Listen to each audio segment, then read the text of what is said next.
the starting point for a lot of young adults is like, all they know is pleasure seeking, and they don't have a father or any role models who are telling them how to actually be men and create a vision for their lives and be disciplined and all that stuff. So of course, like what do we expect? How does one find purpose? Well, meditating is a good start. Getting in touch with yourself is a really good start. But purpose is an interesting thing, because as long as it's, again, purpose comes from outside of you. People try to find purpose inside of themselves. And I think that's the trap. That's like, and so when we ask kids, like, what do you want to be? Like, that's what we ask them. What do you want to be? And they're like, I want to be a police officer. I want to be this. And we tie up their identities in that, versus I'll use my son as a good example. He's 5. Okay. I ask him, like, what do you want to do? What kind of business do you want to start? Because he's always talking about starting businesses. He said he wants to be a builder, wants to build homes. Okay. That's cool. Yeah. And so I talk to him like an adult, and I ask him why. Why do you want to build? He said, well, number one, like, building's really fun, and I like to build, and I like my tools. But also, he says, I'd really like to build a house for somebody who didn't have a house. So I'm like, that's purpose. That's purpose, is how can I use my life and my gifts to benefit other people? That's purpose. And that will give you more fulfillment than anything you can buy. I promise you. I bought things, and I'm glad I learned fast, because I didn't buy a Lambo. Like, I learned really fast how much things don't make you happy. I thought, like, it takes most people longer, but like, even like buying a big house, like, we talked about it, we almost did. And then at the last second we backed out. We were like, why are we doing this? Why are we buying a big house? Because we can afford it? Why? Like, we love this house. And so I think, yeah, like, helping kids understand that their real purpose is how they can be useful to the world, not how they can be useful to themselves. Yeah. And I talked to Justin Mayers recently on the podcast, and he talked about how it's very difficult for someone under the age of 25 to really understand their purpose, because 1, they haven't faced enough problems, and 2, they don't know how to use their gifts in order to help other people. And we ask children, what do you want to be when you grow up? But we don't ask them, who do you want to help, and in what area or what way do you want to help them? That's an entirely different way of framing a career, a vocation, a calling, a purpose. So, but it's also like, we say like kids have a hard time understanding purpose, but again, I think it's like, depending on who raised that child. Totally. Do you know what I mean? Like, so if a child is raised and asked those questions that you just asked, and because adversity is a big one. You just touched upon it. Like, they have to go through things. We protect our children too much. We don't let them fall. We don't let them struggle. And so if you let your child struggle, you let them fall off the horse hard and let them pick themselves back up, and you talk to them about purpose, and you talk to them about God and their a bigger vision for their lives throughout their entire childhood, I don't think at 20 years old they have a hard time understanding purpose. I think we have a crisis of parenting, of absentee parenting, that we outsource to schools, to friends, to culture, to everything other than what we should be doing. And a perfect example of this is, like, people think I'm crazy that I'm not going to give my kids phones until they're, well, I said 18. We'll see how that like goes, but like, at least until they're well into their, like, I'm going to say 18. I'm just going to stick on that. Wow. Like, and they'll have, devices to do homework, and they'll know how to use computers, and I'll teach them how to use, social media for business and how to grow a business on social media. Like, all that stuff, they'll still know. It's not like they're going to be like technologically illiterate. But as far as like them being on phones and social media, like, no, the answer is no. And the reason why people think that's crazy is because they can't do it, or they refuse to do it because it's hard. And then that's That's I feel like that's a lesson in everything. It's like people don't want to do things that are hard. I want to do things that are hard because the hardest things come with the biggest rewards. 100%. Well, I'm so curious to see how that plays out as they get older and as they become more aware and what happens, because it's interesting that, so much of the world is going in that direction. And I don't know if the phone is the enemy so much as it is people using the phone incorrectly. Correct. Yep. So that's a good point. And like anything else, like I say that, but the kind of person I am, I'm also like, I'm always open to new ideas and data. And there could be somebody who comes around and is like, this is what I did with my kid, and it's actually worked really well. You never know. But I think social media is the thing that I'm kind of wanting to keep away from them. I don't think it's healthy at all for young developing minds. And certainly not unfettered access to internet for young kids either. So I know I've got a lot to figure out. Fortunately, I've got a little time to come up with a game plan, but yeah, that's going to be a battle. Yeah. Well, one final thing I want to touch on is, from talking to you, I feel how present you are. And I really appreciate that. Where does that come from other than the meditation, would you say? Oh, damn. I thought we would get through this without this coming up.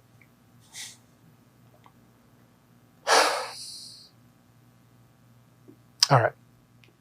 So, all right, let me sit up. All right. When my son, my oldest, when he was about 18 months old, I got a call. I'd been moving all day. We were moving from a house. We were going to move in with some family and save for a house. This was 5 years ago, almost 5 years ago. And I got a call from my brother-in-law. He never calls me. So it was already weird. So I picked up, and he says, "You need to call Brittany. It's my wife." I said, "What's up? What's going on?" And he goes, "Dude, it's bad. Just call Brittany." So I'm like kind of hyperventilating, and I pull over. I'm in the car. I pull over. I call her. And she tells me, and bless her heart, she was trying to be so calm so that I didn't freak, because she knew I would be driving. And so she it's amazing to think in retrospect, like the way she was able to compose herself just to try to not make me panic. But she said, "It's Colton. It's my son. He was attacked by a dog, and he was in the hospital, and they needed me to come immediately." And so I drove. In fact, I was stuck in the storage. I was at a storage unit putting some stuff away from the house, and I got stuck inside the gate. And I'm sure there's security footage somewhere of me just screaming for them to open the gate, because I didn't have the code to get out. Just screaming my head off like a maniac. And eventually somebody came over and let me out, and I hightailed it to the hospital. And when I got there, he was he's so little. It's just this little guy, like so little. And out of respect for my wife, I'm not going to share any gory details. But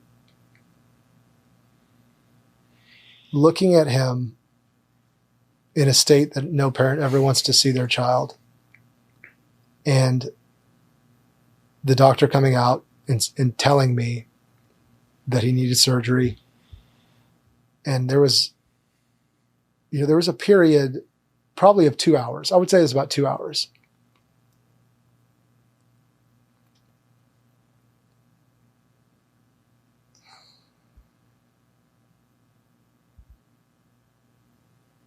where I didn't know if he was going to live. Didn't know. And so I never want to say,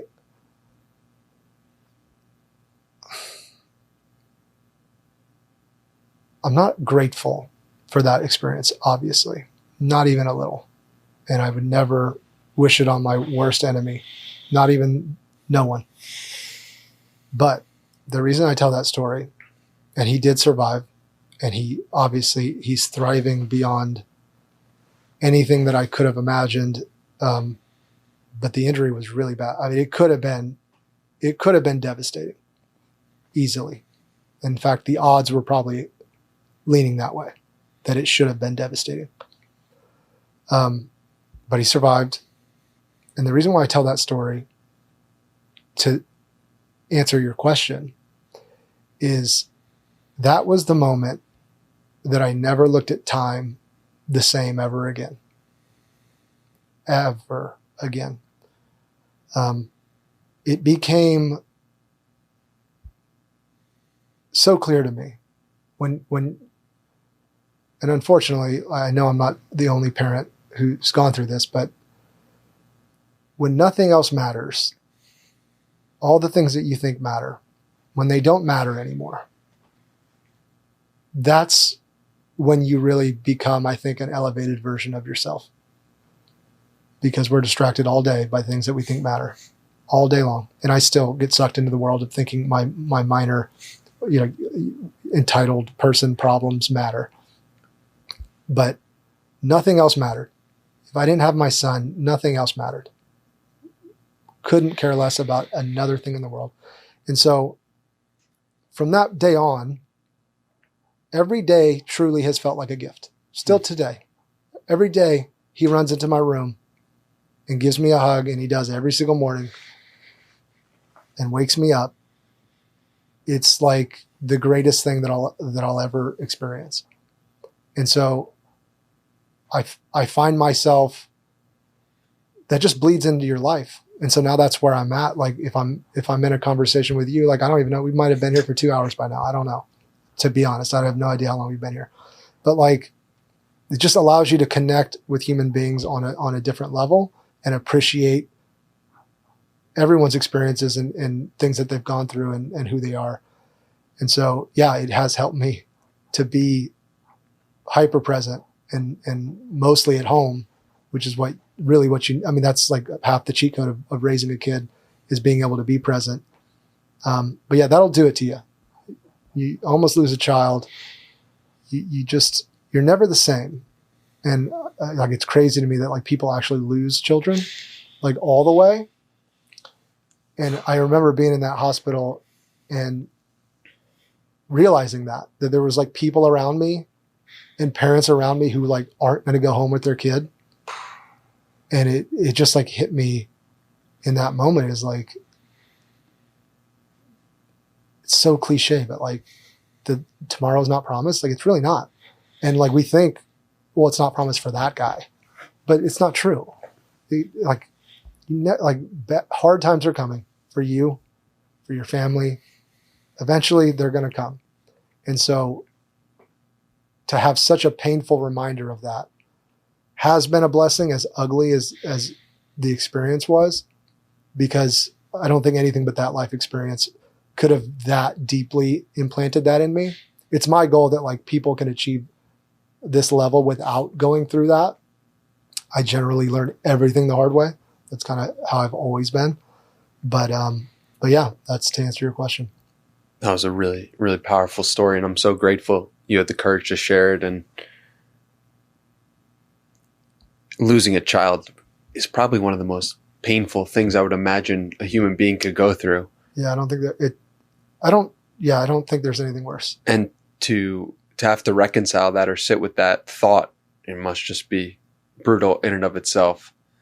And, you hear about people, and I do this often too. I imagine the worst case scenario for my family often, just to sit with that, because it makes you realize just how powerful this moment is when everyone you love is healthy and happy. And so, okay, either that's not going to always be the case or I'm not going to be here.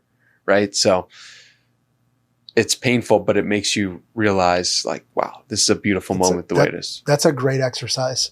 People think it's morbid. No. But like people who look just like you lost it. Like my mom died in a car accident.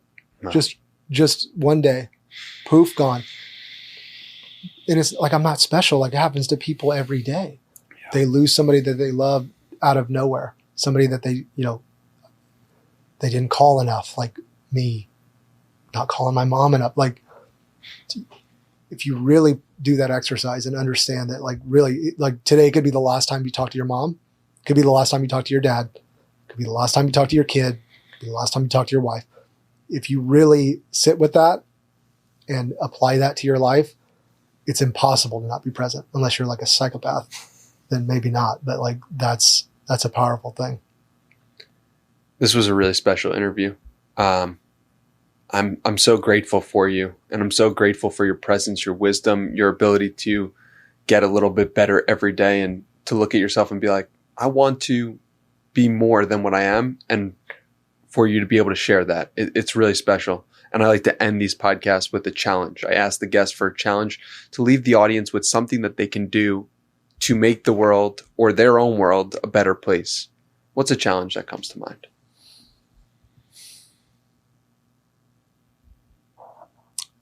Stop trying to change the world before you change your world. I think that has probably been the most impactful thing to me as somebody who, again, like thought at one point, like politics was the way to change the world and arguing online, like somehow was going to change anything. Start with your family, with yourself, your local church. Start hyper local and transform those things into magnificent versions of themselves, and then work out from there. If you do that, I guarantee you your entire life will change. If you enjoyed this clip, watch the full episode right over here, and don't forget to subscribe.